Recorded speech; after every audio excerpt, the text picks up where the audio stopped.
নমস্কার, সবাই কেমন আছেন? বংমায়ের ঘরকন্যাতে আপনাদের অনেক অনেক স্বাগত। আজ মঙ্গলবার, আজ তো পৌষ সংক্রান্তি। আমাদের সময় আমাদের স্কুল ছুটি থাকতো, কিন্তু গুড্ডিদের তো আর ছুটি নেই। আজকের দিনে তো পিকনিক করতে হয়, বেশিরভাগ মানুষই আজকে পিকনিক করে। তো আমাদের তো আর সেরকম কোনো প্ল্যান নেই, রান্নাতেই ঢুকতে হবে গুড্ডি বেরিয়ে গেলে। এই বিড়ালটার আগে 3টে বাচ্চা হচ্ছিল, সেটা তো আপনারা আগের ভিডিওতে আমার দেখেছেন যে একটা বাচ্চা আমাদের বাড়িতে থেকে মারা গেছিল। তার কিছুদিন বাদে আবারও 3টে বাচ্চা হয়, কিন্তু তারপর আর বাচ্চাগুলোকে আমরা কেউই দেখতে পাই না। ভাবলাম বোধহয় মারা গেছে, কিন্তু আবার 2 দিন হলো দেখছি এই বাচ্চাটাকে নিয়ে এসেছে আমাদের বাড়িতে। বোধহয় বাকি 2টো মারা গেছে, এই একটাই আছে। কি সুন্দর গাবলু গুবলু হয়েছে, কিন্তু আমাদের দেখলেই আবার ছুটে ছুটে পালায়। ঘড়িতে বাজে এখন বোধহয় 11:30 থেকে 12টা মতো। গুড্ডি স্কুল থেকে এসেছে, ওকে খাইয়ে স্নান করিয়ে রেখে এসেছি রান্নাঘরে। রান্না আজকে খুব একটা করিনি, ভাবলাম পৌষ পার্বণের দিন একটু পিঠে পুলি করি। একটু সেদ্ধ চাল দিয়ে আতপ চাল দিয়ে মিশিয়ে ভিজিয়ে রেখেছিলাম রান্নার সময়, এতক্ষণ ভেজানো ছিল। মা এত সুন্দর সরা পিঠে করতে পারে, অনেকে আবার সেটাকে চিতই পিঠেও বলে। তা এত সুন্দর করে আমার মা, 2 দিন ধরেই শুধু মনে পড়ছিল। তা মার কাছেই আজকে সকালবেলায় শুনে নিলাম যে কি করে করতে হয়। চালটাকে এখন মিক্সিতে বেটে নিতে হবে। এই যে আমার চাল বাটা কমপ্লিট। গুড্ডির বাপিকে দিয়ে আজকে পাটালি গুড়, তারপর মাটির সরা সব কিছুই আনিয়েছি। সরাটাকে খুব ভালো করে জল দিয়ে ধুয়ে রোদে রেখে দিয়েছিলাম। মা যা যা বলছে তেমনটাই করছি আর কি, কেননা এই পিঠে আমি কোনো দিনই করিনি, আর এটা নাকি ফেটে যায় সেটাও আমি দেখেছি একবার মায়ের কাছে। তাই সেই ভয়ে মা যেমনটা বলছে সেটাই করছি। একটুখানি রোদে রেখে দিয়েছিলাম। তবে গুড্ডির বাপি এটা মনে হচ্ছে খুব ঠিকঠাক কিনতে পারেনি, কেননা ওপরের এইটা ঠিকঠাক বসছে না। কি আর করার, এখন পাল্টানোও যাবে না, এটাতেই কাজ চালাতে হবে। এই চাল বাটার মধ্যে স্বাদ মতো নুন আর উষ্ণ গরম জল দিয়ে এটাকে ভালো করে গোলাতে হবে, কেননা এটা তো এখন প্রচণ্ড ভারী। এই দেখুন, একদমই ভারী। উষ্ণ গরম জল দিয়ে দিয়ে এটাকে পাতলা করতে হবে। চাল ভেজানোর সময়ও আমি নুন দিয়ে ভিজিয়ে রেখেছিলাম, তাই এখন খুব বেশি আর নুন দিলাম না। মার কাছে তো ফোন করে করে শুনছি ঠিকই, তবে কতটা পাতলা করব কি কতটা ঘন করব সেটা তো আর চোখে দেখতে পাচ্ছি না মায়ের কাছে শুনে। তাই সেই ধারণাটা আবার একটু ইউটিউব থেকে নিয়েছিলাম যে কতটা পাতলা করতে হবে। ব্যাস, এটা রেডি হয়ে গেছে। এদিকে গ্যাসে দুধটাও বসিয়ে দিয়েছি।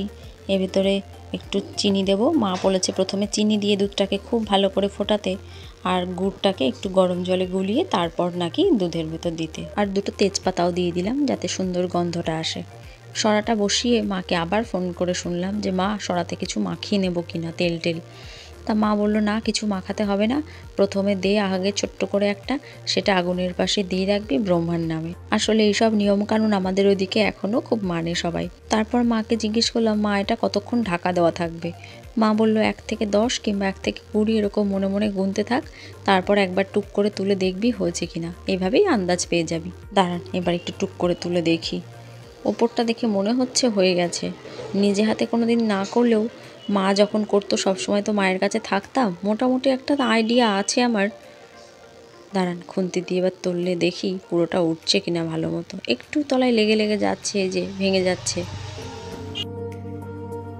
এই যে উঠেছে, একটু ভেঙে গেছে, কি আর করার, ব্রহ্মা এটাই খাক। পৌষ সংক্রান্তি আজকে হলেও আমার শ্বশুরবাড়ির নিয়ম আবার পৌষ সংক্রান্তির আগের দিন খোলা পোড়ানো, মানে সেটা গতকাল হচ্ছে আর কি। ঠাকুমার শাশুড়ি তো এখন আর নেই, ওটা কাকিমণি করেছে কালকে।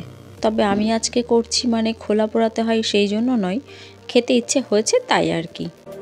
2-3 দিন ধরেই এই পিঠের কথাটা আমার খুব মনে পড়ছিল।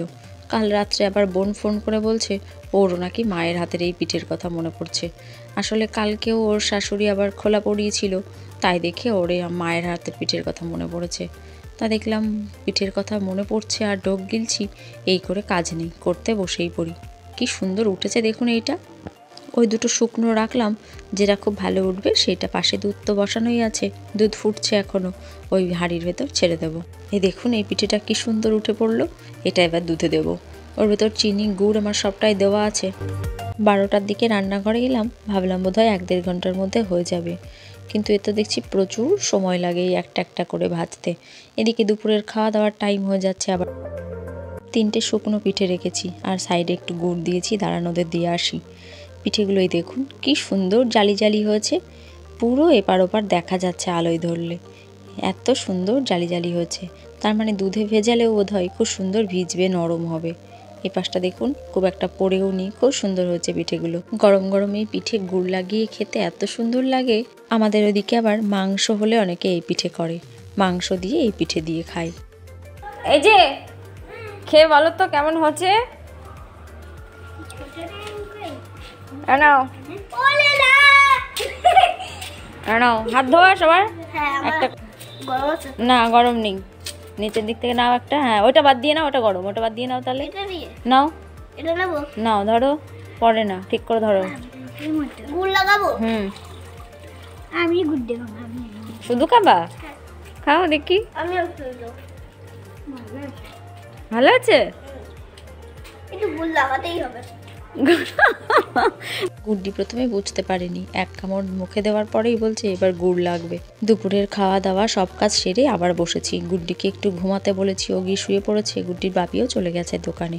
প্রথমে 2-3টে লেগে যাচ্ছিল দেখে মার কাছে ফোন করে শুনলাম। মা বললো জোর আছে কর, দেখ লাগবে না। তারপর থেকে জোর আছে করছি, দেখছি উঠছে। এই যে এতটাই বেলা হয়ে গেছে আমার ভাজতে ভাজতে, গুড্ডি ঘুম থেকে উঠেও পড়েছে আর এসেই হাজির। ওকে একটা নাকি ভাজতে দিতে হবে, ও একটা পিঠে করবে। আসলে চালটা আমার একটু বেশিই ভেজানো হয়ে গেছে। মাও হয়তো ফোনে আন্দাজটা ঠিক বলতে পারেনি, ওই জন্য মার কথা শুনে চাল ভেজানোর পরে দেখছি অনেকটা হয়ে গেছে। দুপুর গড়িয়ে এখন প্রায় বিকেল। চলুন, মনে হচ্ছে আর 2টো মতো হবে, ব্যাস তাহলেই কমপ্লিট। আস্তে করে একই জায়গায় একই জায়গায় আস্তে করে ঢেলে দাও। নড়াবাড়া আস্তে করে একই জায়গায় দাও, আছে? ওই দেখি, ঢাকা দেওয়া থাক। এটা গুড্ডির পিঠে, তাই তো? বাপিকে খাওয়াবা? এটা লাস্ট পিঠে আর গুড্ডির পিঠে হলো। যা পুড়ে যাচ্ছে তো।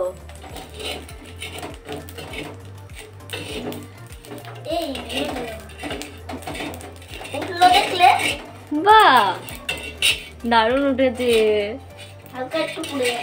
হালকা একটু পুড়েছে। এটা শুকনো খাবি না? দুধে দেবো। গুড্ডির পিঠে চলে গেল দুধে। কেমন হচ্ছে সোনা? দুধটা তো মিষ্টি হয়েছে রে, খেলাম। পিঠেটা রাখা যাক এবার। পিঠেটা মুখে দাও।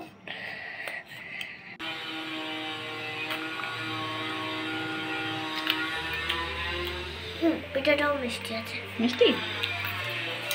আজ সারাদিন প্রায় রান্নাঘরেই কাটলো। এবার ছাদে গিয়ে চলুন জামা কাপড়গুলো তুলি আর ফুল গাছগুলোকে একটু দেখে আসি।